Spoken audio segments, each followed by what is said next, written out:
માતા રસોઈ કામ કરે છે, નિશી મદદ કરે છે, રાહુલ મોબાઈલ રમે છે. શાકભાજી આપશો?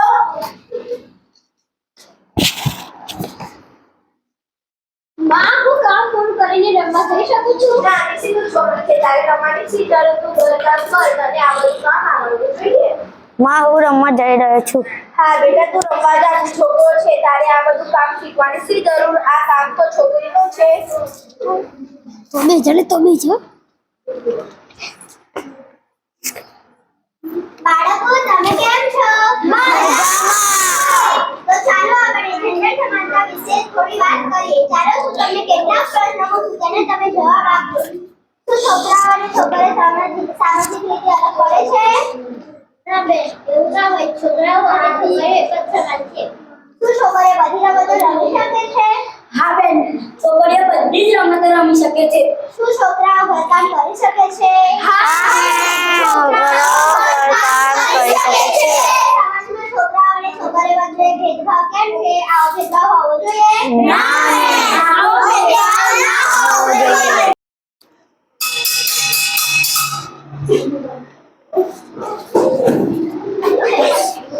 આવો બાળકો, આજે તમે શાળામાં શું શીખ્યા? આજે અમે શાળામાં જેન્ડર સમાનતા વિશે શીખ્યા, એટલે કે છોકરો અને છોકરી બંને એક સમાન હોય. અરે નિશી, તું એકદમ સાચું કહે છે. હવે આપણે પણ આપણા બંને બાળકોને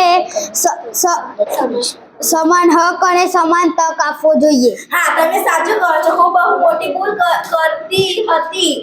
હું સમજતી હતી આ ઘર કામ ખાલી છોકરીઓનું કામ છે. હવે રાહુલ, તું પણ મને ઘર કામમાં મદદ કરીશ? હા માં, હવે હું તમને ઘરકામના મદદ કરીશ.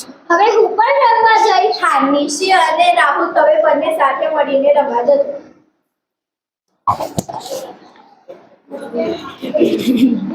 હું છોકરી છું એટલે હું ઓછું નહીં.